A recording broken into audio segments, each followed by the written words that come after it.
अस्सलाम वालेकुम दोस्तों, मेरा नाम मोहम्मद आसिफ है और हम एक ग्रामर की सीरीज़ का आगाज़ कर रहे हैं जिसमें हम स्टेप बाय स्टेप यानी कि ग्रामर के तमाम कॉन्सेप्ट के बारे में डिस्कस करेंगे।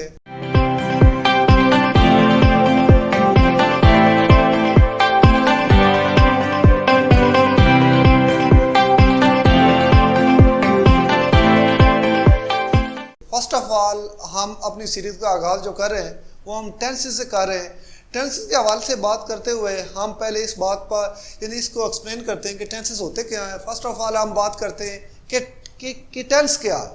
असल में टेंस के जनरल जो मीनिंग हमारे पास आते हैं वो है टाइम के।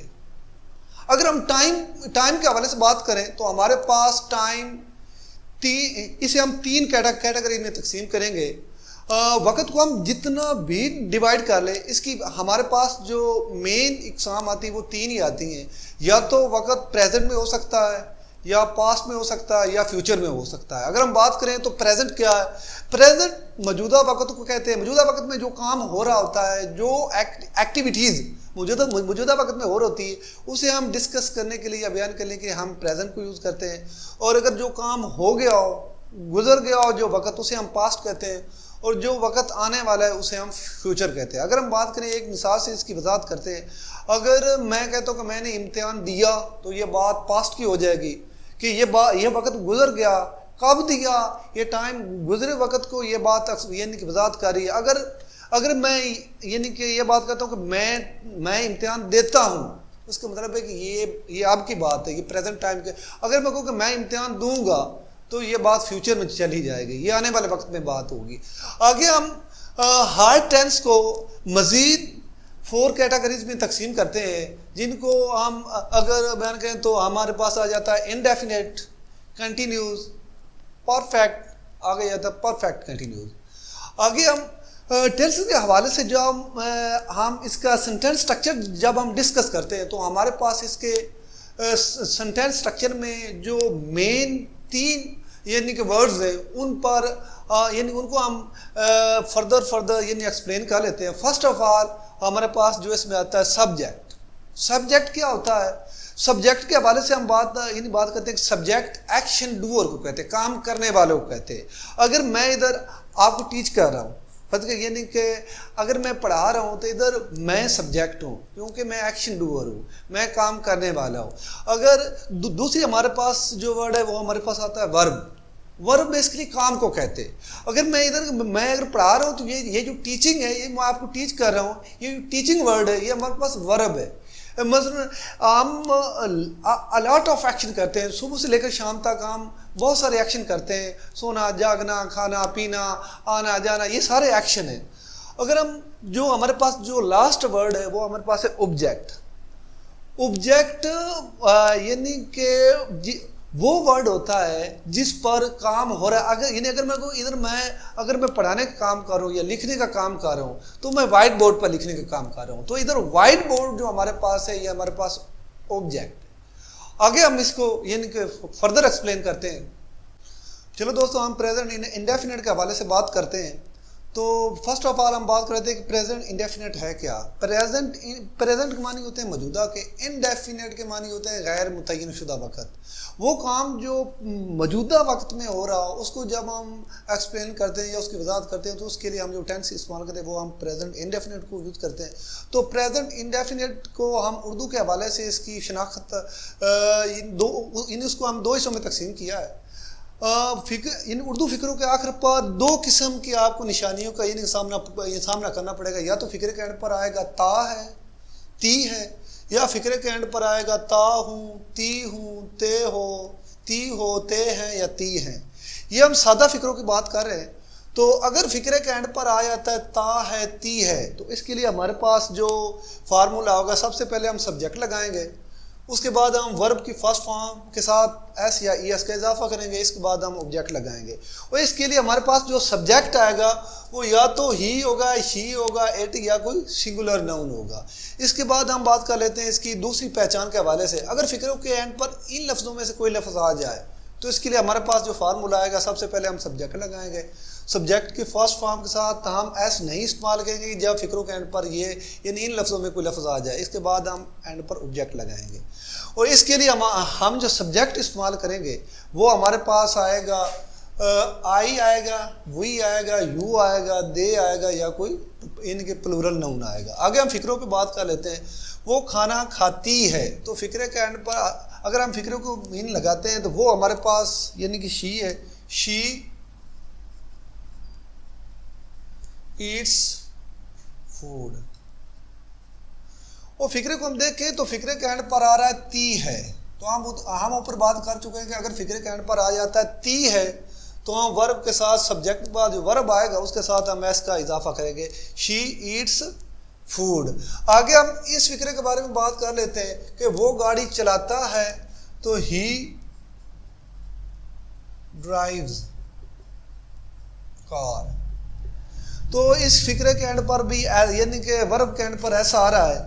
तो आपने देखा जब फिक्रे के एंड पर आया यानी कि ती है या ता है आ रहा है तो उसका जो सेंटेंस स्ट्रक्चर है सबसे पहले हम सब्जेक्ट के बाद हमारे पास जो वर्ब है उसके साथ हम एस का इजाफा कर रहे हैं। अगर हम फिक्र को देखें वो खाना खाते हैं तो इधर दे आएगा, दे ईट फूड। तो इधर आपने देखा कि ते हैं, फिक्र के एंड पर आ रहा है ते हैं, तो इसके लिए हम फर्स्ट ऑफ ऑल यानी सब्जेक्ट लगाएंगे। सब्जेक्ट के बाद हमारे पास जो ईट यानी कि ईट हमारे पास वर्ब है, इसके साथ हम एस का इजाफा नहीं करेंगे क्योंकि फिक्र के एंड पर आ रहा है ते हैं। तुम टीवी देखते हो, यू वॉच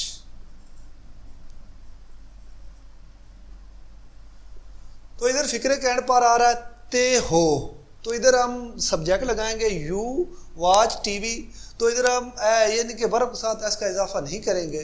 तो आपने अगर यानी कि इन पहचान को मद्देनजर रखते हुए आप अगर यानी कि सेंटेंस को डिटेक्ट करेंगे तो आपको यानी कि ये आसानी होगी। आज के नेगेटिव फिक्रों के हवाले से बात करते हैं। चलिए दोस्तों हम बात करते हैं प्रेजेंट इंडेफिनिट के नेगेटिव सेंटेंसेस के हवाले से। तो नेगेटिव सेंटेंसेस के हवाले से बात करते हुए हम जो सिंपल सेंटेंसेस वाली पहचान है उसी को हम मद्देनजर रखते हुए बात करते हैं। और अगर नेगेटिव फिक्रों के आखिर पर आ जाता है ता है ती है आ जाता है तो इसके लिए हमारे पास जो फार्मूला होगा सबसे पहले हम सब्जेक्ट लगाएंगे, सब्जेक्ट के बाद हम डज नॉट लगाएंगे, उसके बाद हमारे पास वर्ब की फर्स्ट फॉर्म आएगी, लास्ट पे हम ऑब्जेक्ट लगाएंगे।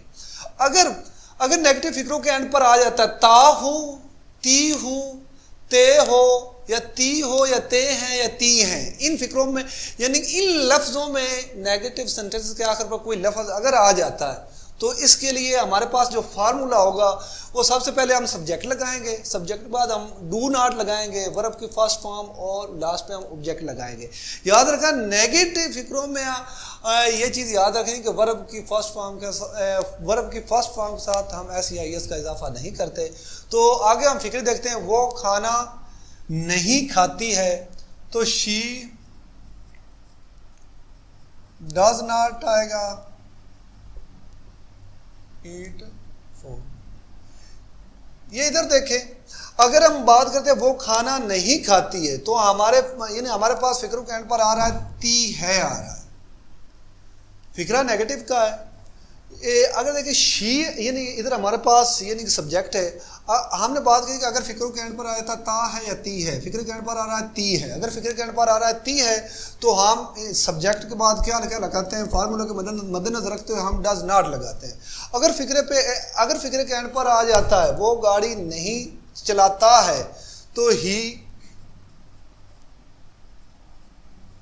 Does not drive car.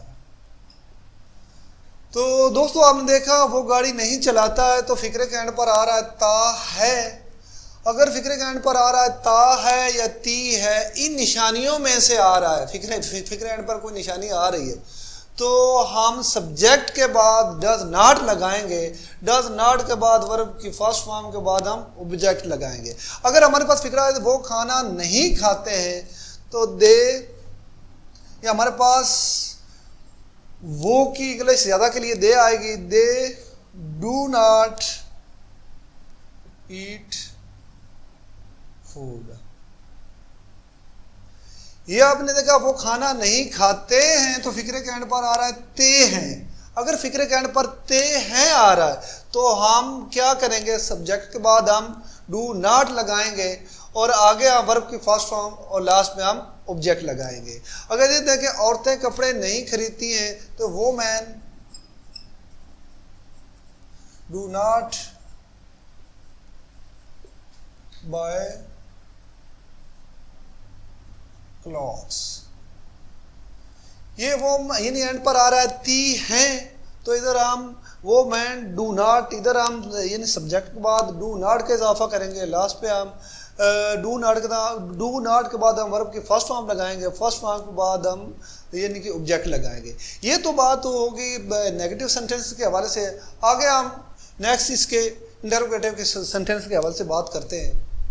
दोस्तों हम बात करते हैं प्रेजेंट इंडेफिनिट इंटरोगेटिव सेंटेंस के हवाले से। तो इंटरोगेटिव सेंटेंस के हवाले से बात करते हैं, हम इसे दो हिस्सों में, इंटरोगेटिव को हम दो हिस्सों में तकसीम करते हैं। फर्स्ट ऑफ ऑल हम इसे तकसीम करते हैं सिंगल इंटरोगेटिव में, और दूसरी जो हमारे पास यानी इंटरोगेटिव की किस्म है वो है डबल इंटरोगेटिव। सिंगल इंटरोगेटिव कौन से सेंटेंसेस होते हैं और डबल इंटरोगेटिव कौन से सेंटेंसेस होते हैं, पहले हम इस बात को डिफाइन करते हैं। फर्स्ट ऑफ ऑल ऐसे सेंटेंसेस जिनमें कॉन्सेप्ट हाँ या ना से मुकम्मल हो जाए, ऐसे फिक्रों को हम कहते हैं सिंगल इंटरोगेटिव। फर्स्ट बात क्या नसीमा खाना खाती है, अगर मैं कह दूँ हाँ या मैं कह दूँ यानी कि नहीं खाती, तो बात यानी कि इतनी बात से यानी कॉन्सेप्ट क्लियर हो जाता है, अगर हमें मज़ीद इसकी वजाहत नहीं करना पड़ती। लेकिन कुछ ऐसे सेंटेंसेस होते हैं जिनमें बात हाँ या ना से मुकम्मल नहीं होती, ऐसे फिक्रों को हम नाम देते हैं डबल इंटरोगेटिव का।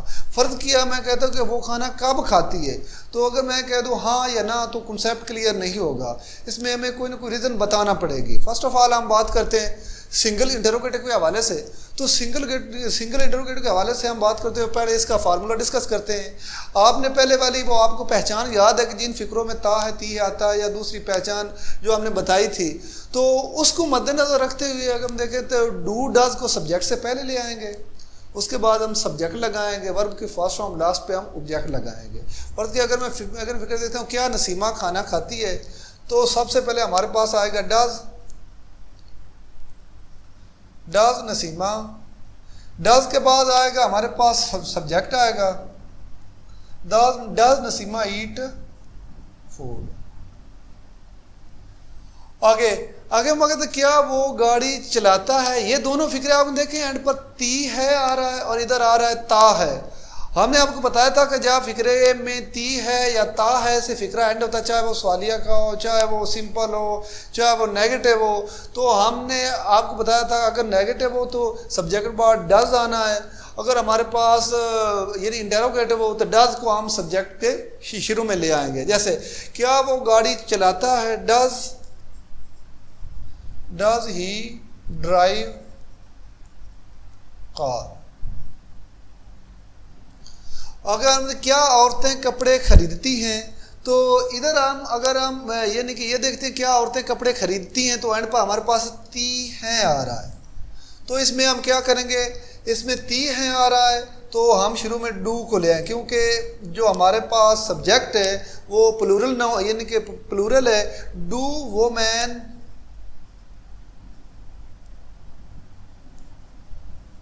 Bye clothes. अगर लास्ट में क्या तुम दूध लाते हो, तो इधर हमारे पास आ रहा है ते हो। जब हमारे पास ते हो या ती हैं यानी कि ऐसी कंडीशन आती है तो हम फिक्रे के शुरू में डू लगाते हैं। Do you bring milk.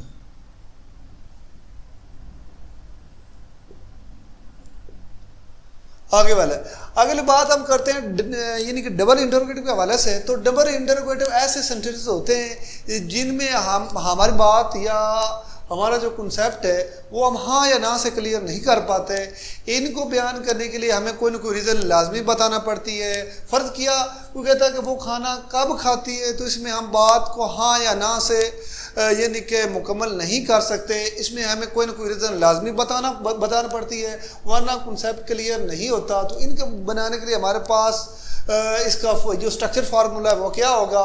शुरू में हम कोई ना कोई WH वाला वर्ड लेकर आएंगे, इसके बाद हम डू डज लगाएंगे, इसके बाद हम सब्जेक्ट वर्ब की फर्स्ट फॉर्म ऑब्जेक्ट।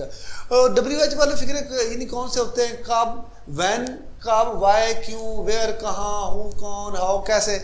इन सेंटेंसों में यानी इन वर्ड्स में से कोई ना कोई वर्ड फिक्रे के शुरू में आएगा, इसके बाद हम डू डज लगाएंगे, इसके बाद हम सब्जेक्ट लगाएंगे, सब्जेक्ट के बाद वर्ब की फर्स्ट फॉर्म, उसके बाद ऑब्जेक्ट। मतलब अगर मैं कहूँ वो खाना कब खाती है, तो इसमें हमें कोई ना कोई रीज़न बताना पड़ेगी कब। इसमें कोई ना कोई टाइम के हवाले से पूछा जा रहा है, तो इसमें हम शुरू में व्हेन को ले आएंगे। व्हेन, आगे ती है तो इसके यानी कि हम डज ले आएंगे। व्हेन डज, वो खाना कब खाती है, when does she eat food. तो ये आपने देखा वो खाना कब खाती, तो हमारे पास जो सब्जेक्ट है वो शी है। तो शी को यानी कि शी से आगे अगर हमारे पास नेगेटिव सेंटेंस है तो शी के बाद हम डज लेकर आ रहे थे, तो इधर हम अगर यानी इंटरोगेटिव तो डज को पहले लेंगे। वो गाड़ी क्यों चलाते हैं, why do they drive car. ये इधर दोस्तों आपने देखा कि वो गाड़ी क्यों चलाते हैं, तो एंड पर ते हैं आ रहा है। तो जब ते हैं आ रहा है तो हम क्या कहेंगे, WH वाला वैसे हम रूटीन के मुताबिक, क्योंकि डबल इंटरोगेटिव है। आगे हम डू डज में से कोई लगाएंगे, डू हम इसलिए लगाएंगे कि हमारे पास जो दे है ये यानी कि ते हैं आ रहा है, तो ये सिंगल यानी कि सिंगल दूसरी प्रोनाउन में से नहीं है, ये प्लूरल प्रोनाउन में से, इसलिए हम डू को शुरू में। तुम कहाँ रहते हो, वेयर डू यू लिव।